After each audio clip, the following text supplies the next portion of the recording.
insurance. Your solution is at plexidermtrial.com or call the number on your screen. Introducing the First Alert Radar Network. With up to 10 times the resolution of other local radars and technology that can pinpoint right down to your street. First just got faster. Thanks for watching News 12 on your side. From the station that's on your side, this is News 12, First at 5. The Supreme Court striking down affirmative action impacting the future of minority students all over the U.S. What it means for students straight ahead. But first, there's no doubt about it. We are in the summer season now. It is beat red right here behind us, guys. Yeah, you go outside and it's air you can wear, Yeah. as Chris likes to call it. It's hot, it's sticky, and across our area, cooling centers are now opening a break from this oppressive heat. We'll have that list for you coming up in less than 10 minutes. But first, our First Alert meteorologist, Chris Still, joining us now with the air you can wear. Yeah, we're getting there, especially as we head toward the weekend. A little hot out there today. We're going to add some humidity to that and really make things rough going into the weekend. And all kidding aside, we haven't had a lot of hot weather so far this season, so this is really going to hit us where it counts because it's going to be something we're not used to quite yet. 92 right now, the humidity not terrible, so the heat index only 1 degree warmer than the actual temperature, but by tomorrow we'll have to add about 5 degrees to the temperature, and that'll be what it feels like, even more than that going into the weekend. Our First Alert Radar Network is dry out there tonight, and it will stay that way for your Thursday night. By tomorrow night, maybe about this time tomorrow night, we'll start to see a few scattered thunderstorms on the map. 92 right now at Lake Thurman, 92 in Waynesboro, and 91 in Barnwell. Factor in the humidity, which there's not a ton of right now.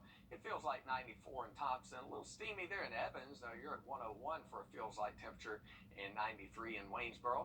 As you head out for your Thursday night, no rain to worry about. We'll drop into the lower 70s by tomorrow night.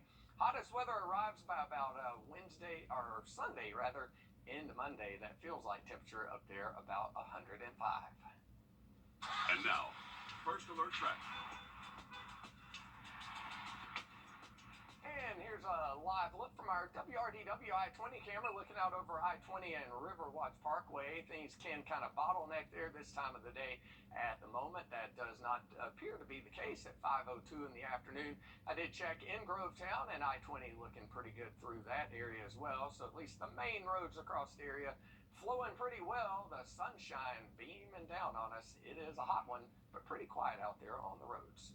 All right, thanks for that, Chris. The U.S. Supreme Court today striking down affirmative action in college admissions, forcing colleges and universities to look for new ways to achieve diverse student bodies. The court's conservative majority overturned admissions plans at Harvard and the University of North Carolina, the nation's oldest private and public colleges, respectively. Alice Barr has the details. In a seismic shift today, the Supreme Court ending affirmative action as we know it. The High Court's conservative majority ruling 6-3 that it is unconstitutional to consider race as a determining factor in college admissions. Many students worried the decision closes doors of opportunity. Affirmative action uplifts our communities and encourages our communities to dream about attending these colleges, and now I think that obviously it's going to be a much tougher time.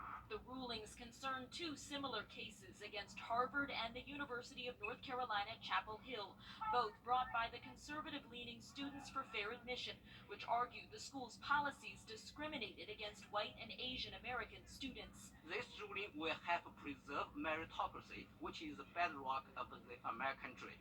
Writing for the majority, Chief Justice John Roberts said affirmative action programs violate the Constitution's Equal Protection Clause and, quote, unavoidably employ race in a negative manner, involve racial stereotyping, and lack meaningful endpoints. In her dissent, Justice Ketanji Brown Jackson listed the legal and institutional roadblocks generations of people of color in America have had to overcome, from slavery to redlining and Jim Crow, writing that, quote, deeming race irrelevant in law does not make it so in life.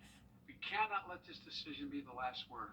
President Biden urging colleges and universities to remain committed to diversity under a new standard.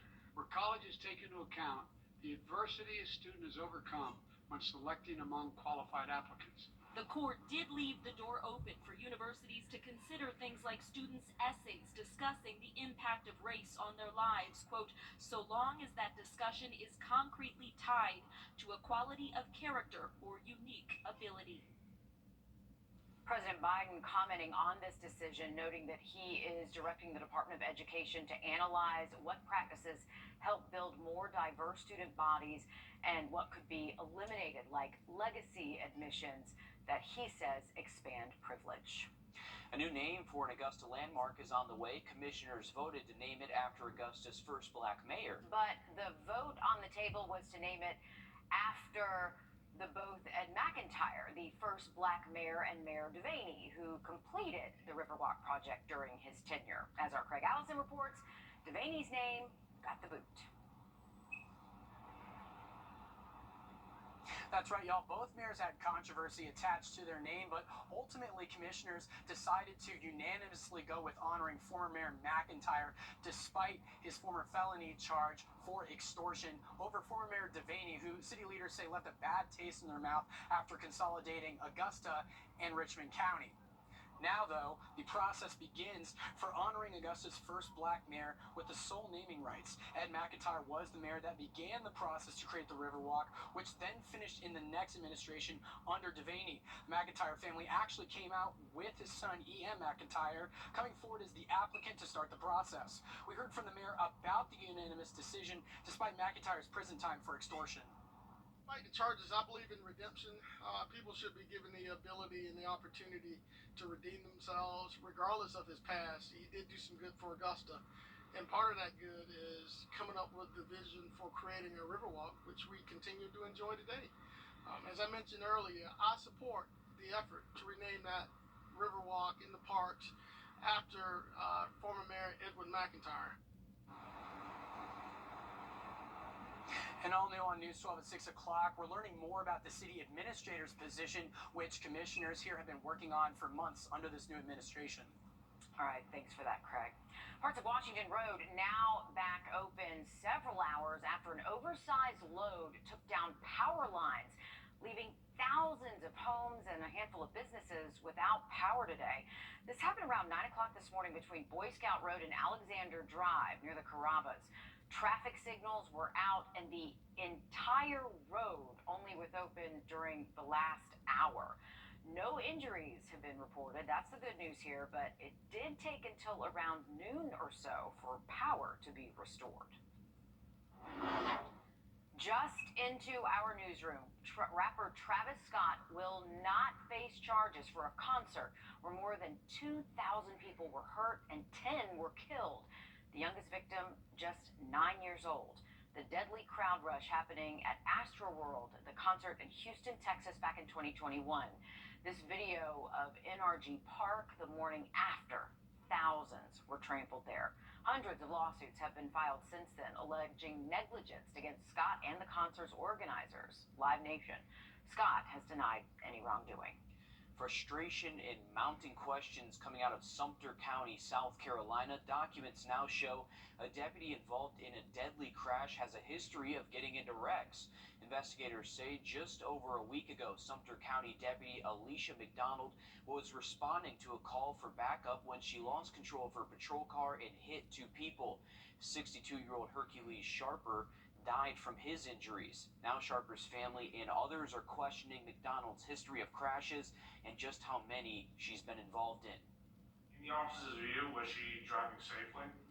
I can't answer that question again. It's being investigated.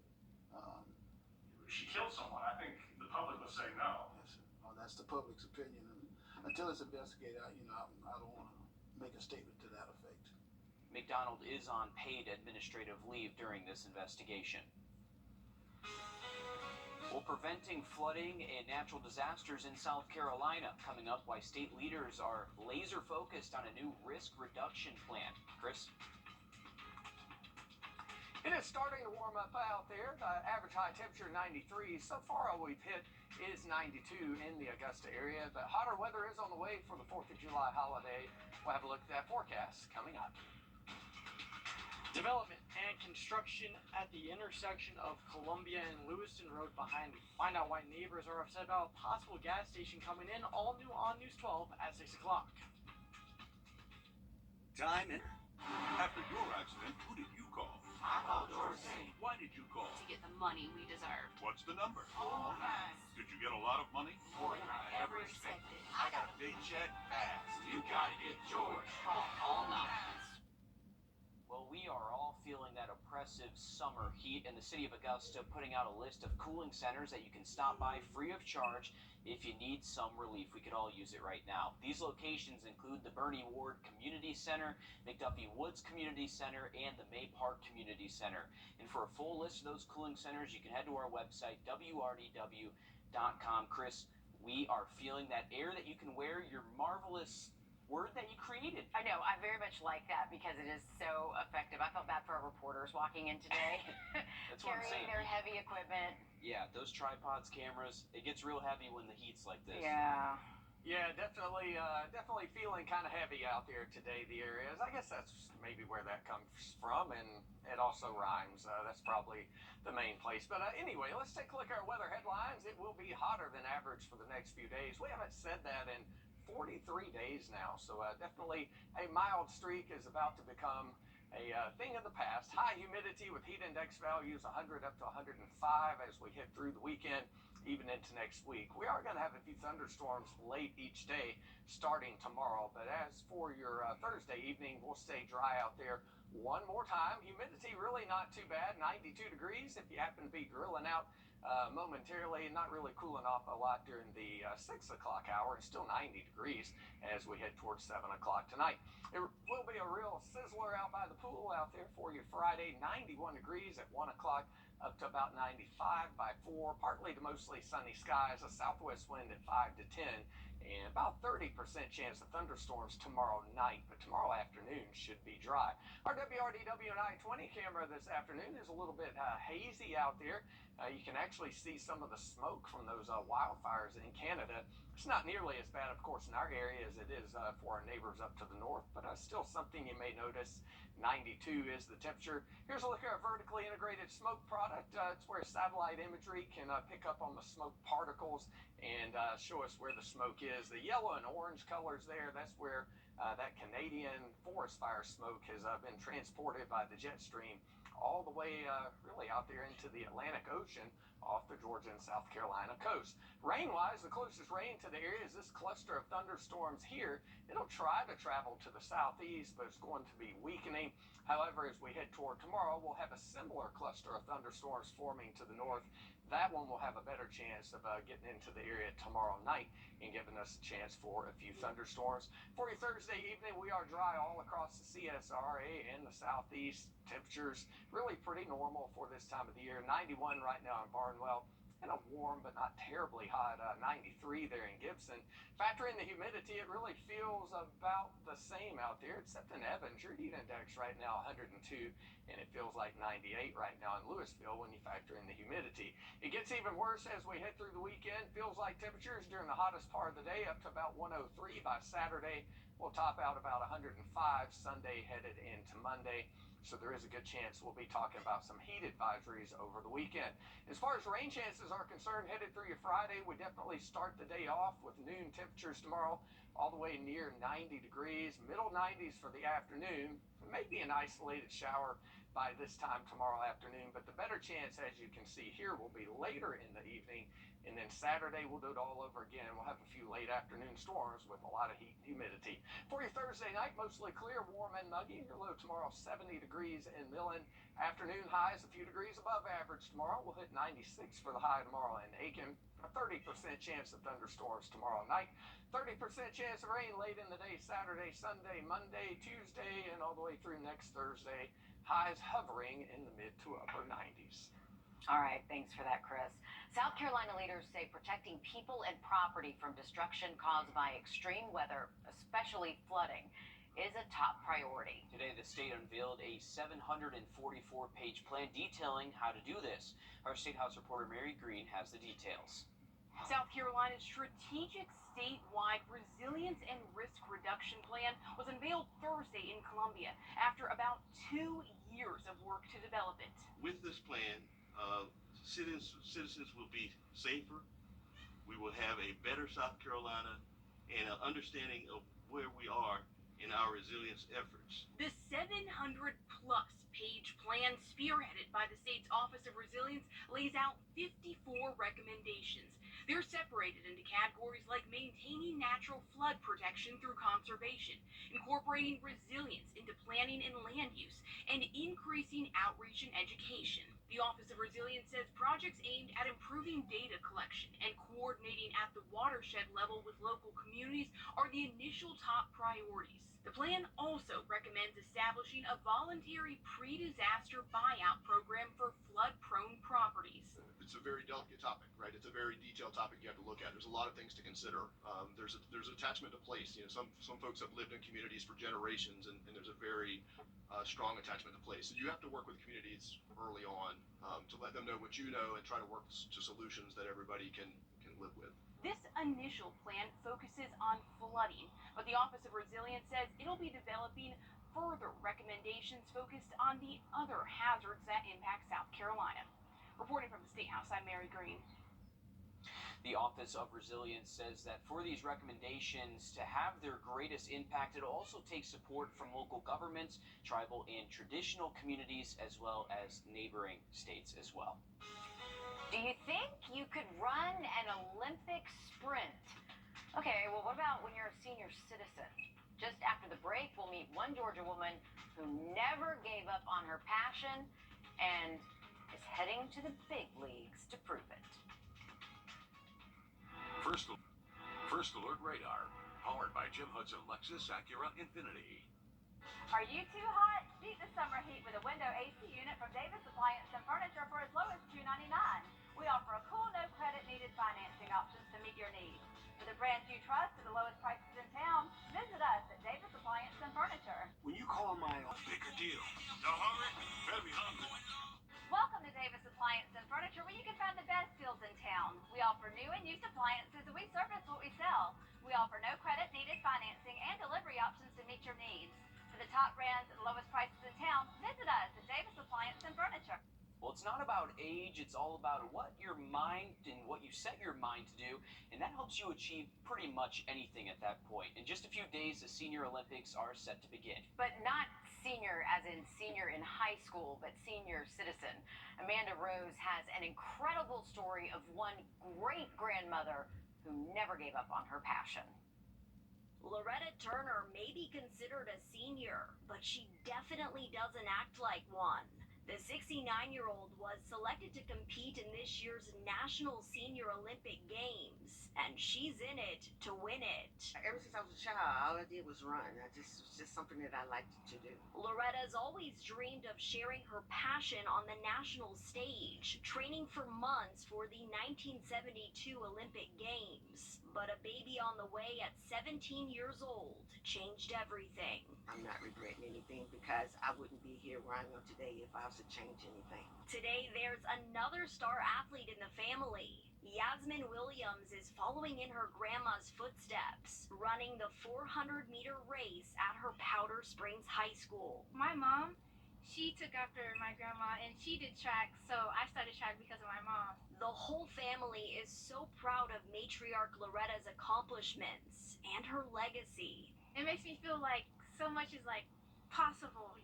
Like she didn't give up, so it inspires me to not give up. And Loretta is ready. She wants to break the national record in the 100-meter race. Pursue your dreams. You can do anything that you want to do if you put your mind to it and set goals. She could outrun me. Probably 100%. me too. She could outrun me when I was like way younger. Good for her. That is good. I know. The National Olympic Games start July 7th in Pittsburgh. And Loretta's 13 children, she's still doing it, 40 grandchildren and 5 great-grandchildren plan to cheer her on from the big screen. An impressive family there, too. Go, it's still going. Loretta. She's amazing. Yeah.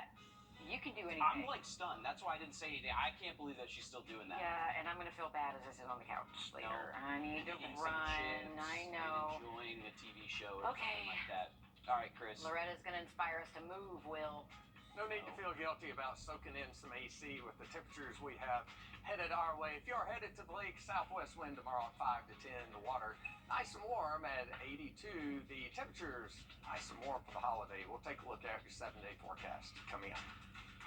And today's sunshade winner is Sarah Kofi from Graniteville. If you want to enter, you can head to our website, wrdw.com. Go to the contest section of our website and enter to win. We'll be back in a second. There is a Ford 36988. Okay, today marks 30 years since you've been able to buy one of these, a Georgia Education lottery ticket. Now, this one is actually a winner, kindly lent out by the producer of the show. Go Carly, she won a ticket. I don't think that was very smart because that's coming with me when I leave. No, it's not. I will... Carly, I got you. No, but the I got Georgia... you. No. I'm taking that. But the Georgia Lottery sold its first ticket on this day, June 29th, 1993, and saw a record-setting number of opening week lottery sales at more than 52 million tickets there. Now, according to the Georgia Education Lottery's website, in fiscal year 2022, the lottery raised more than $1.4 billion for the education account, which translates to about $4 million raised every single day for Hope Scholarships and Georgia's pre-K programs. Now, I'm just going to take that ticket with me. No, you're not, because It'll be Carly soloing could win that up to show. $30,000 on this ticket. Is it just a winner for another ticket? Yeah, but Okay. she could get another ticket and win up to $30,000. Might not. I'd rather just get money. Like money the first time. Well, Will, let's just send it over to Chris. Chris, save us from this thief, this klepto sitting next to me. How could you do that? I know, right? I mean, who doesn't want money? Well, I mean... The silence speaks volumes, guys. I'm just saying. Okay, All right. well, if things go missing in the newsroom, we're going to go for the blame. Just saying. Radar Network is not saying anything tonight. It is very quiet out there, and I am out of time here, so I'll use my last few seconds to show you the 7-day forecast. It will be hot, a little bit humid all weekend. Heat index by Sunday up to 105. There could be a few thunderstorms each afternoon, but enough sunshine to make it very, very hot. We'll be right back with more news and weather. Introducing the First Alert Radar.